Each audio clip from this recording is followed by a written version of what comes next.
prochaine invitée, je ne vais pas vous le cacher, est une de mes amies et je vous le précise parce que je pense que dans mon entourage, c'est peut-être la personne qui fait le preuve de plus d'audace. Je crois que je vais illustrer avec 2 petits exemples récents. Le premier, c'est, on s'appelle souvent, etc. Et puis elle me dit, oui, tu sais, il y a une marque qui m'a demandé là de faire un truc autour des vêtements d'enfants, un podcast. Et je lui dis, ah, ben c'est super, ben, tu devrais, tu vois, imaginer un podcast où en fait tu interviews un adulte sur les vêtements qu'il portait quand il était enfant, sur une photo, et puis le regard qu'il porte aujourd'hui sur cet enfant, et cet enfant... Elle me dit, ah non, non, alors, non, pas du tout. En fait, ce que je vais faire, c'est que, bon, je ne vais pas faire de podcast. Leur studio de création va me créer des vêtements d'enfants taille adulte, et puis je vais les porter, et puis je vais prendre l'attitude d'un enfant, la voix d'un enfant, et puis on va me filmer, et en fait, ça va faire plein de vidéos.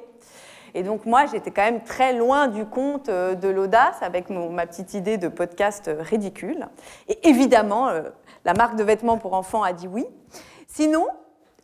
c'est aussi quelqu'un qui m'a dit oui, tu te souviens, la petite Annette, etc. Bon, elle avait vraiment un don. Et puis tu te souviens, enfant, les poésies, etc. Ben, en fait, mon nouveau livre, mon prochain livre, ben, ça y est, je l'ai écrit entièrement en vers. Ben, ça fait 250 pages en vers. Donc voilà, pour tout ça, je voudrais que vous applaudissiez, que vous fassiez un triomphe pour Sophie Fontanelle.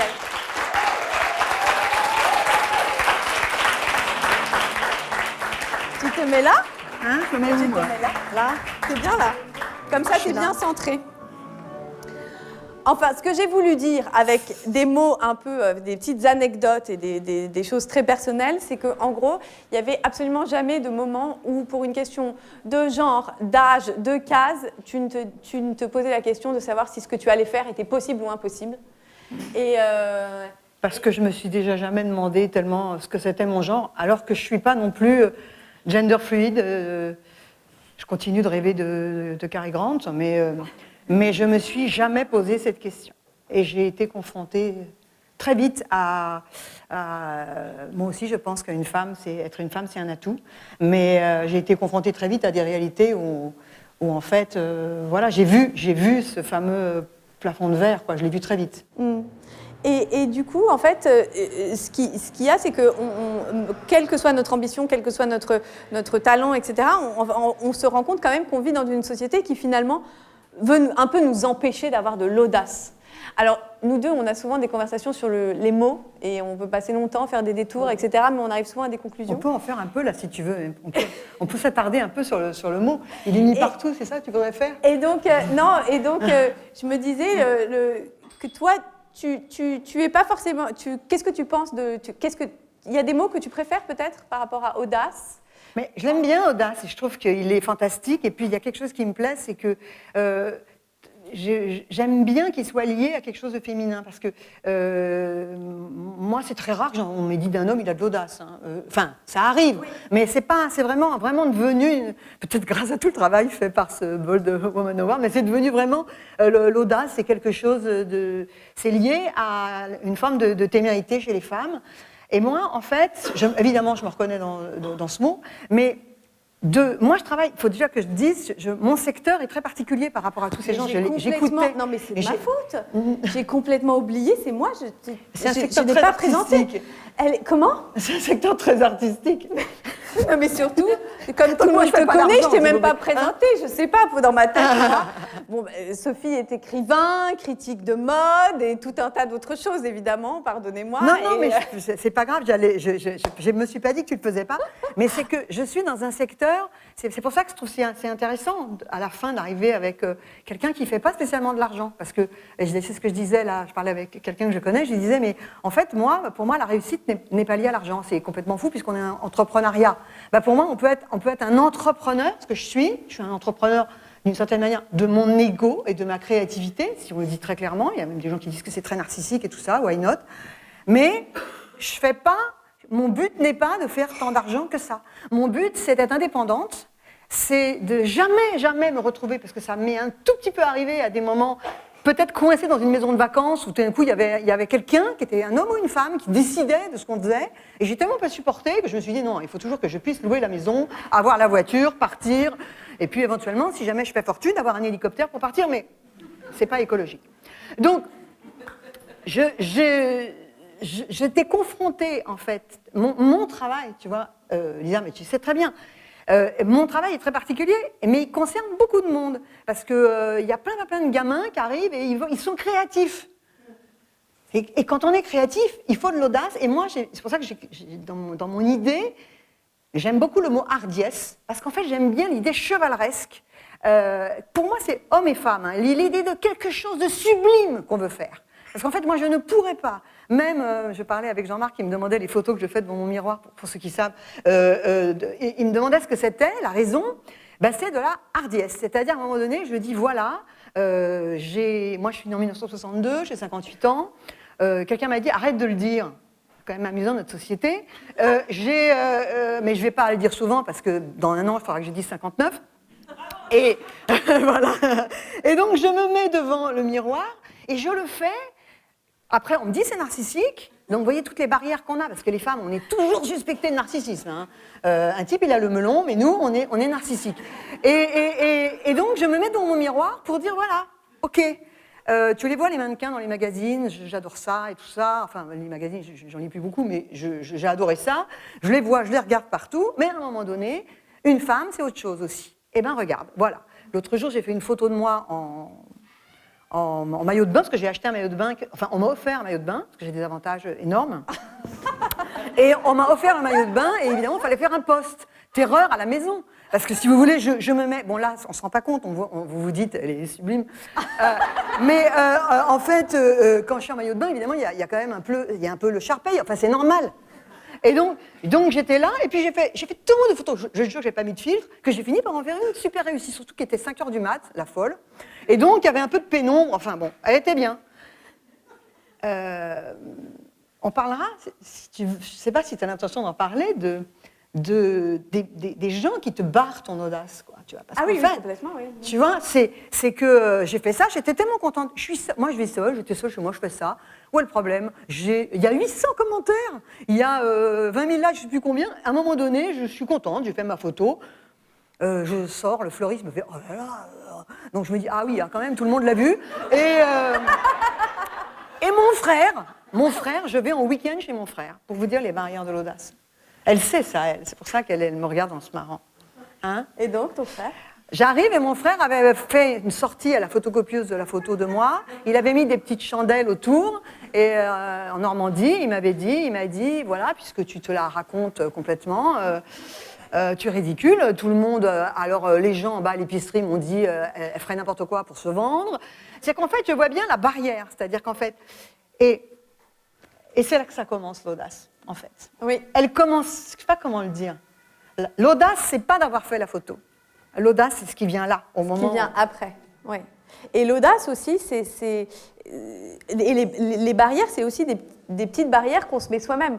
Toi, par exemple, là, aujourd'hui, ensemble, on avait envie de quand même donner des petits conseils. Enfin, on a essayé de le faire par ailleurs, mais de sorte de mini-audace qui permettrait d'arriver aux grandes audaces. Donc toi, la mini-audace, en effet, c'est de te mettre devant ton miroir. Là, à ce moment-là, tu es toute seule. Bon, la grosse audace, c'est de la poster. Et ensuite, il faut faire face aux autres. Mais il y a d'autres petites barrières que tu as eues précédemment, comme par exemple la barrière de la langue étrangère. C'est un truc dont tu m'as souvent parlé. C'est très important parce que c'est social. C'est comme quand on a un accent ou tu vois, c'est qu'il y a des choses moi, j'étais on a été surclassé, ma famille, dans le 16e arrondissement, mais vraiment sur un malentendu, par des relations enfin bon, on a eu du bol, on s'est retrouvés dans le 16e. Et alors, tous les enfants qui étaient là, ils parlaient anglais, mais comme des Anglais, quoi. Enfin, moi, je croyais qu'ils parlaient comme des Anglais. Et je n'osais pas parler anglais. Moi, je n'allais pas en summer camp l'été apprendre l'anglais. Et j'ai découvert qu'en fait, tous ces gens-là, ils étaient fluents. Et moi, je ne parlais pas anglais. Et donc, en fait, j'essayais d'avoir de l'audace. C'est-à-dire que quand on avait, je sais pas, on allait passer un week-end à Londres, c'était mon premier, elles n'en pouvaient plus de Londres, elles étaient lassées, elles voulaient aller à New York. Moi, j'arrivais, et tout d'un coup, il fallait parler anglais. Et moi, je disais, I beg your pardon. Non, je disais, pardon me, et il y a quelqu'un qui me disait, I beg your pardon. Et donc, je me disais, merde, il ne faut surtout pas que je parle anglais, parce que je ne sais pas parler. Et j'ai encore des amis aujourd'hui qui me bloquent. Mais j'ai remarqué quelque chose, comme type sur l'audace, c'est que parce qu'après, je suis allée toute seule à l'étranger. Quand on est à l'étranger, en fait, pourquoi je me laissais embêter par ces gens? Quand on est à l'étranger, on est libre. Je parle même pour ma famille qui est arrivée dans des conditions de survie en France dans les années 20. Ma grand-mère a voulu se couper les cheveux, son mari lui a dit, écoute, ici on est en France, on n'était pas encore avec tous les trucs identitaires, etc. Il lui a dit, tu sais quoi, tu fais comme tu veux. On n'est plus en Turquie, tu fais comme tu veux, quoi. On était arméniens. Donc elle s'est coupée les cheveux. Ben moi, quand je suis à l'étranger, je me sens libre. Je ne sais pas vous, mais je vais dans une boutique, je ne m'achète pas du tout les trucs que je m'achète d'habitude. D'ailleurs, après, parfois, à Paris, c'est difficile. Et puis, je parle, je me mets à être une personne.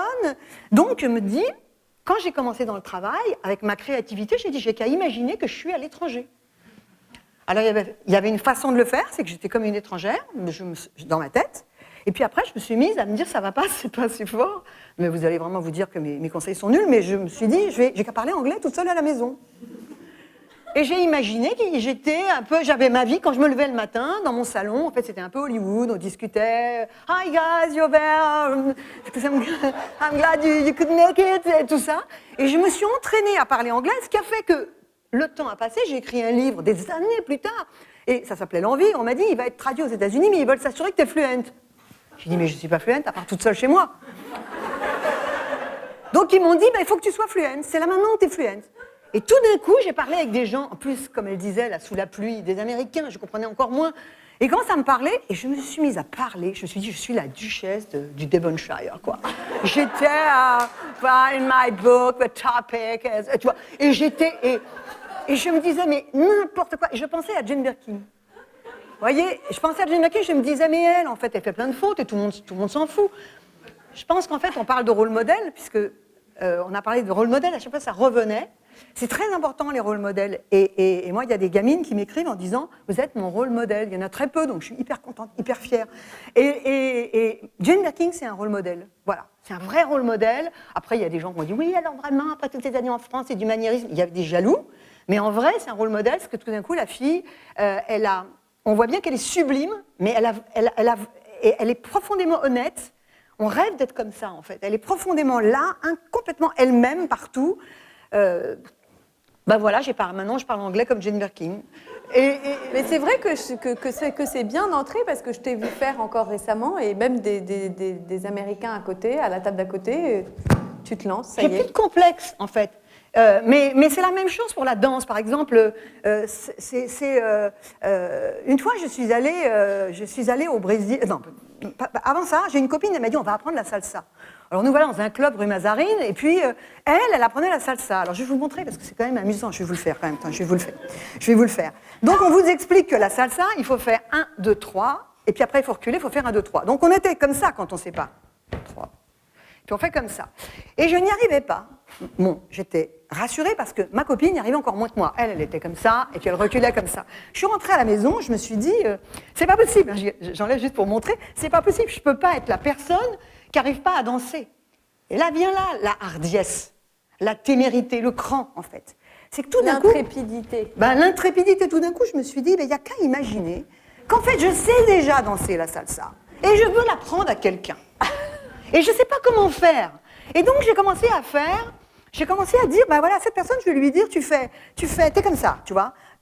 Tu veux danser, 1, 2, 3, puis hop, tu ne sais pas si tu as envie de danser, tu ne sais plus. Et puis après, tu recules, puis tu ne sais pas si tu as envie de reculer. Et puis après, tu recommences, et puis après, ça vient tout seul. Vous pouvez... Maintenant, je peux l'apprendre en 2 secondes à quelqu'un. En ce moment, je suis sur Jérusalem, mais je ne vais pas vous embêter avec ça.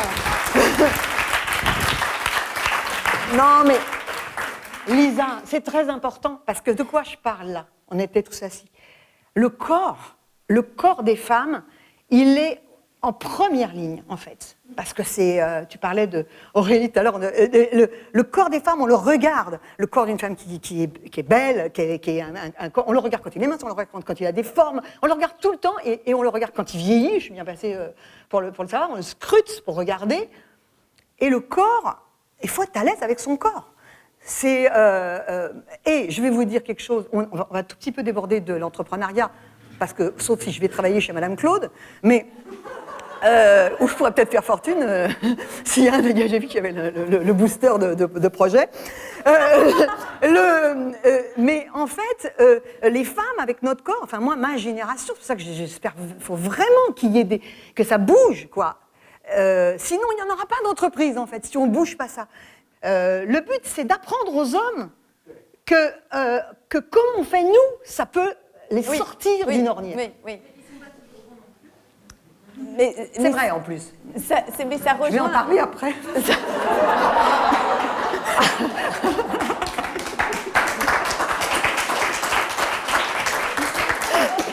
Alors, on s'est un petit peu éloigné de nos outils audacieux. Moi, ça fait du bien. Très bien, hein, pourquoi pas. Mais ça rejoint finalement quelque chose, c'est que ça rejoint pour toi la désobéissance. C'est hyper important, c'est aussi quelque chose de l'ordre de l'audace. C'est-à-dire, tu dis souvent, moi, dès qu'on parle de mon âge, j'ai envie de faire du cerceau. De faire du cerceau. Mais parce que désobéir, moi, enfin, c'était pas tellement mes parents, parce que ça allait. Mais c'est moi, j'ai un travail créatif. Donc, quand je suis arrivée, par exemple, je suis dans mon premier journal, on m'a dit, on dit pas je. Donc, disais-je que les chroniqueurs, qui évidemment, vous vous en doutez bien, étaient tous des hommes.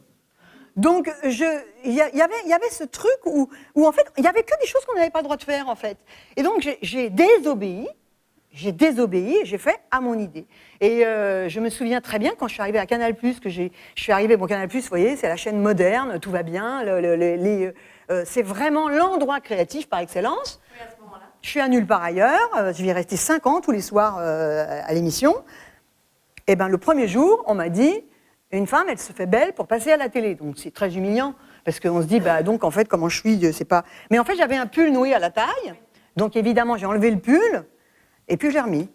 Pour vous dire la désobéissance. Juste avant d'aller sur scène, je l'ai remis. Et il ne pouvait plus rien faire. Il regardait, il jetait des regards comme ça au pull, mais il ne pouvait plus rien faire. Et le lendemain, tout le monde a dit, elle est super, cette fille. En plus, regardez comment elle met son pull. Elle est vraiment décontractée. Donc, il faut désobéir. Et moi, dans mon métier qui est de la créativité, c'est ça qui fait la différence. Ce que tu disais de cette marque qui veut... Toutes les marques veulent un podcast et une conversation inspirante. Et c'est génial. On est en train d'en faire une, j'espère. Et il y en a eu depuis ce matin. J'ai vu toutes les paroles qui ont été dites là. Mais de temps en temps, il faut pouvoir emmener les gens, il faut pouvoir aller ailleurs. Et ça bloque parce qu'en fait, l'idée qu'on se fait de ce que peut faire, de ce que c'est la créativité, c'est beaucoup décidé par des hommes. Donc il faut avoir beaucoup de culot. Donc tu te retrouves de temps en temps dans des situations un peu comme ça, à devoir finalement vendre ta créativité. Et parfois la créativité, quand elle va très loin, elle peut faire très peur. Et avec quelqu'un qui finalement se dit faudrait qu'elle ait une bonne idée, mais pas non plus une trop bonne idée, bien meilleure que la mienne, quoi. Mais ils n'en ont pas, s'ils en avaient une encore bonne à mesurer. Mais que ce soit des hommes ou des femmes. Oui. Mais dans ces cas-là, du coup, comment tu fais, quels outils tu utilises pour faire passer ton idée sans que ce soit, ni trop effrayant, ni trop celle-là, elle est barrée. J'utilise quelque chose que je trouve extrêmement associé à la féminité, et que je pense pourrait tout à fait être associé à la masculinité. J'utilise la rondeur. C'est-à-dire que un jour, j'ai entendu quelqu'un qui disait « il faut que les femmes, elles arrêtent de dire « je peux peut-être me tromper, je fais peut-être erreur si je dis que… » Moi, je fais tout le temps ça.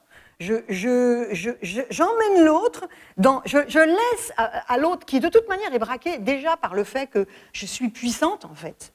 J'aimerais bien être une petite caille fragile et tout ça, et qu'on me protège, comme tout le monde. Et même des hommes aimeraient bien être des petites cailles fragiles. À des moments, j'ai envie d'être ça. Mais en fait, c'est pas ça. J'ai un moteur assez fort, quoi. Et donc, j'essaie d'emmener les gens, j'essaie de pas braquer. Il y a des gens qui considèrent que ce n'est pas féministe de prendre ces précautions. Mais moi, je ne les prends que pour mieux vous manger mon enfant. C'est que je les prends parce que, comme ça, je te la fais comme ça, tu vois pas dans la pièce. Elle est où la pièce? Tu vois plus le godet, tu vois plus rien. Et après, on dit le budget. C'est comme ça que je fais.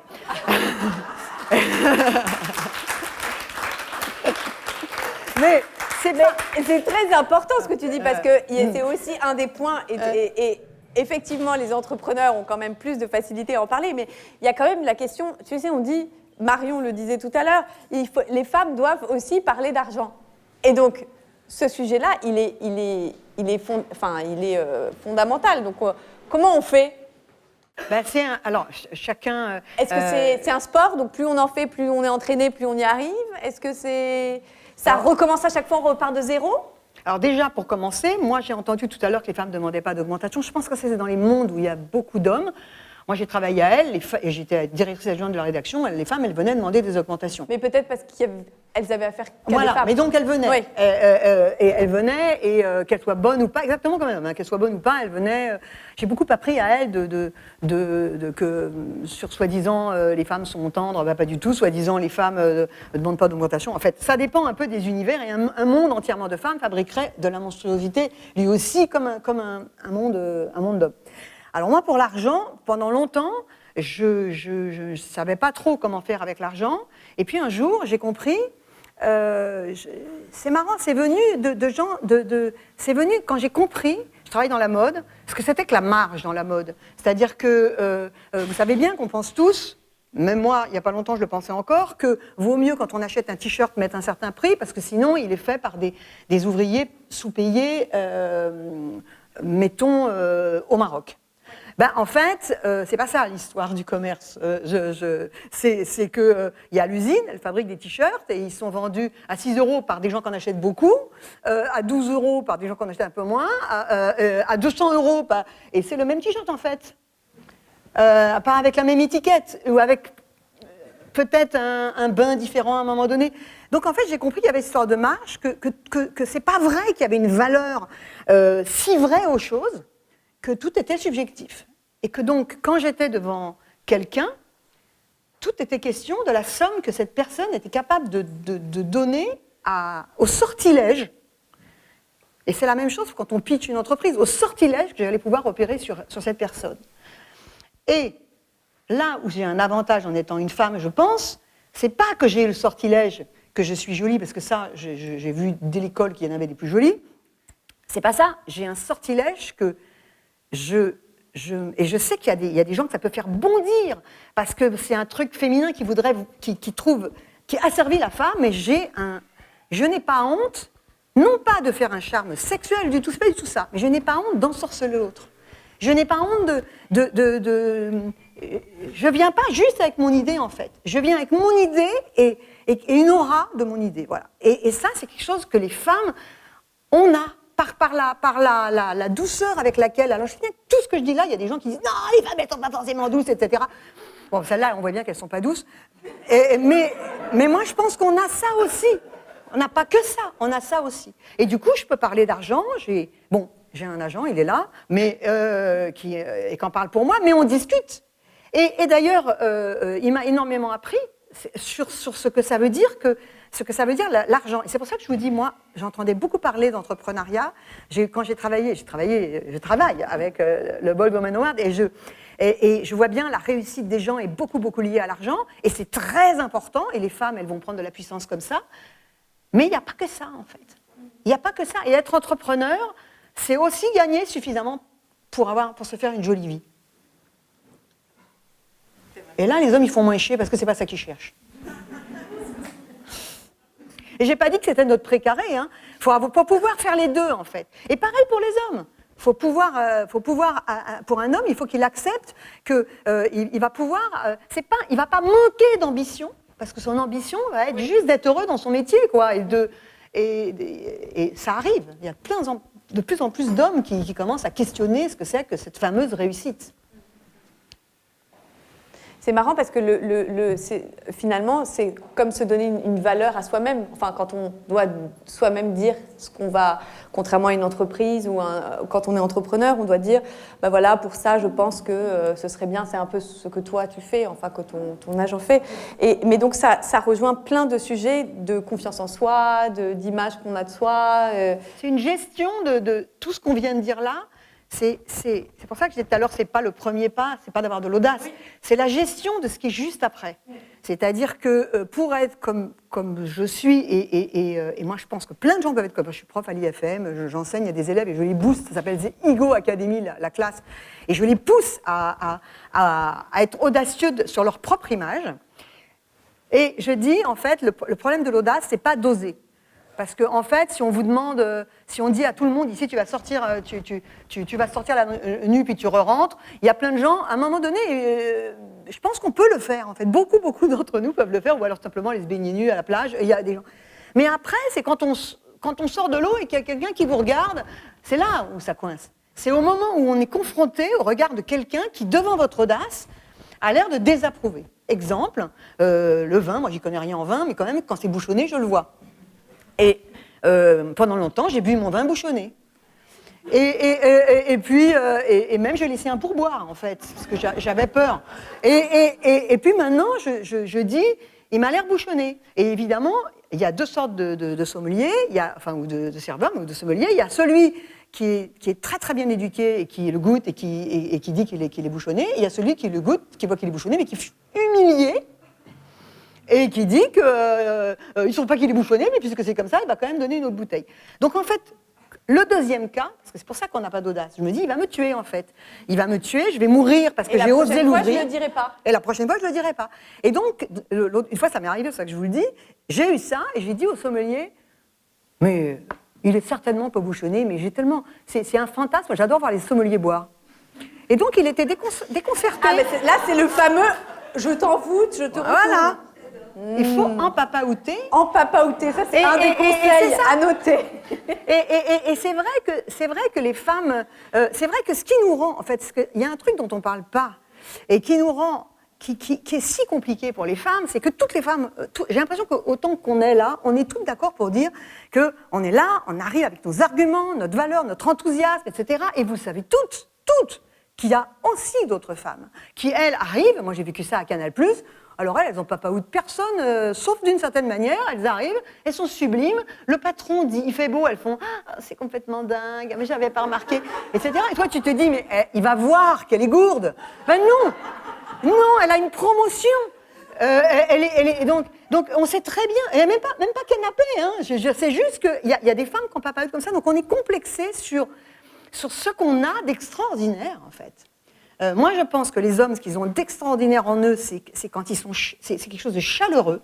C'est que là, tout à l'heure, Marc, quand il parlait, il y a un truc chaleureux. C'est-à-dire qu'en fait, oui, il parle, les machos, etc. Il dit les nanas et tout, mais il est, non, mais il est chaleureux.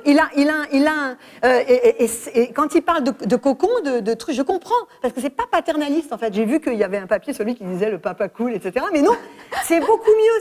C'est chaleureux. C'est ce que disait aussi Aurélie sur le. Il y a plein de personnes qui ont parlé de ça. Et nous aussi, on est chaleureuses. Et il ne faut pas qu'on en ait honte de la manière dont on irradie, parce que c'est une chaleur très particulière. Voilà, je trouve que c'est vachement important. Je suis d'accord. Merci pour ta chaleur et ton façon d'irradier.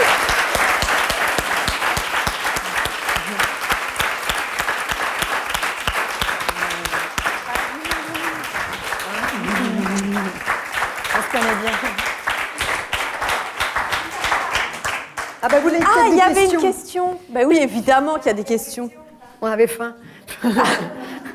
Bonjour, je m'appelle Anaïs Weiss, je suis comédienne et coach. Waouh! Je vous remercie avant tout, c'était incroyable. Merci. Ça fait toujours tellement bien de voir toutes ces femmes, d'entendre ça. Moi, je veux savoir à quel moment est venu Moi, j'ai plein de questions, mais à quel moment est venu se lâcher prise et quand tu as ces retours de se lâcher prise sur le regard des autres, en fait, où ça fait toujours du mal de recevoir ce regard du beau-frère, de l'épicier ou pas, hein, mais qu'est-ce qui se passe dans ta tête comme tu dis, quand tu sors de l'eau et tu as le regard de l'autre? Je peux répondre très clairement à ça parce que j'ai eu un déclic et c'est pas mal de poser cette question parce que justement c'est un déclic où c'est une femme qui est en cause en fait. C'est que j'étais directrice adjointe de la rédaction à Elle Et ça a changé de direction. Donc forcément, mon poste était targeté, comme on dit. Et moi, je voulais redevenir grand reporter, en fait. C'est-à-dire que je voulais abandonner la direction pour laisser... Mais ça se passe pas comme ça. Parce que même si c'est un monde de femmes, c'est la guerre. Et donc, la nouvelle qui est arrivée, elle a voulu me déboulonner. Et donc, pour me déboulonner, elle a essayé de me tuer, en fait. Et il y a eu des phrases qui ont été dites ce jour-là dans le bureau. Je me souviens, j'étais à la machine à café et il y a un verre qui a sauté, bon, évidemment. Et puis, ça a éclaboussé. Tiens, mon micro, c'est pas grave, tiens. Et ça a éclaboussé et j'ai dit, c'est pas ma faute, et elle a dit, pas encore. Et j'ai compris qu'elle allait me virer, en fait. Et quand j'étais dans son bureau, elle m'a dit que j'étais trop vieille.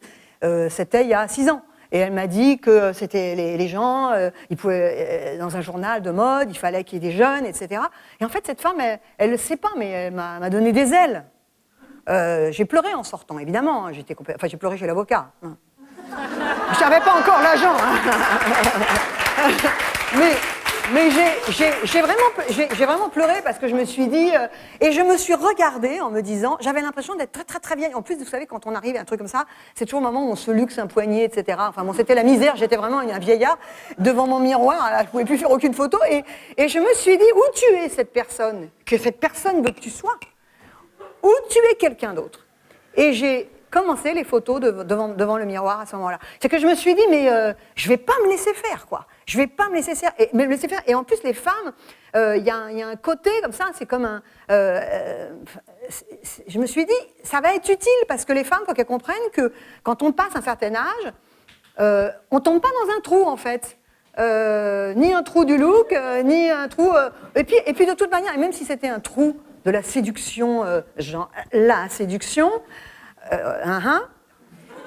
eh bien, et alors, de toute manière, on trouvera toujours un naïf ou un fou qui va dire « celle-là, je la veux », quoi. Non, mais... Et c'est que ça m'est venu comme ça, de cette femme. Et elle le sait, Lisa, quand cette femme a été virée à son tour, parce que bien évidemment, elle a été virée à son tour, je lui ai écrit, en savourant tout ça, en disant je voulais lui mettre par-delà la violence de nos rapports, puis j'ai mis par la violence de nos rapports, bon c'est un petit lapsus, mais je lui ai écrit parce qu'en fait je me suis dit, voilà, elle la jouait à la couillue. Elle la jouait à la couillue. Et ben ça marche pas, en fait, c'est pas comme ça qu'on dirige un journal, et c'est plus comme ça qu'on va diriger aucune entreprise, à mon avis. Aucune. C'est pour ça qu'à un moment donné, les hommes, peut-être les femmes auront du mal à émerger, elles vont émerger doucement, et je pense qu'elles vont vraiment y arriver, mais les hommes, ils vont se féminiser. Et ça va les délivrer, en fait. Et ils seront des meilleurs coups, donc point numéro 2.